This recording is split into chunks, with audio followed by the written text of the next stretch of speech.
Lanceurs d'alerte, grévistes ou encore opposants politiques, tous incarnent une forme de résistance. Pendant près de 2 heures, chacun expose son combat d'hier et d'aujourd'hui, dans un lieu particulièrement symbolique. Ce sont les anciens résistants qui nous poussent pour continuer de faire ce rassemblement en disant nous on est âgés, nous on va disparaître. L'association est parrainée par Stéphane Hessel et Raymond Aubrac. Donc à vous de défendre les mêmes valeurs qu'on a essayé de défendre dans un contexte certes différent. Les anciens résistants sont très contents de partager la tribune avec ces gens qui ont à un moment donné osé prendre des risques, aller contre la loi mais qui estiment que leur combat est légitime. 2 anciens résistants et 4 résistants d'aujourd'hui étaient présents. Parmi eux, Karim Ben Ali, ancien chauffeur routier qui a décidé de se lancer dans un combat de taille.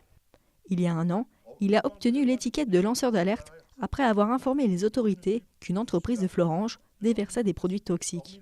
Un lanceur d'alerte, définition, pour moi, c'est un gars, un citoyen. J'aime pas le mot lanceur d'alerte, c'est un devoir citoyen que j'ai fait.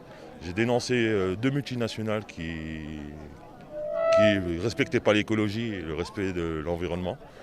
Et voilà, et on s'en prend plein la gueule. C'est un combat de tous les jours. Je suis un résistant par rapport à ces géants mondiaux. De son côté, Anne-Sophie Pelletier est une figure de la résistance dans le milieu des soignants. Durant 117 jours, accompagnée de ses collègues, elle a mené une grève pour dénoncer les conditions de travail et les conditions d'accueil des personnes âgées. Je porte l'étiquette de résistante, mais à côté des témoignages de résistants que nous avons eus aujourd'hui, d'anciens résistants, je dirais, je me sens toute petite. Et oui, nous sommes les soignants sont des résistants. De toute façon, sont des résistants dans l'âme, parce qu'ils ont à cœur de faire leur travail correctement.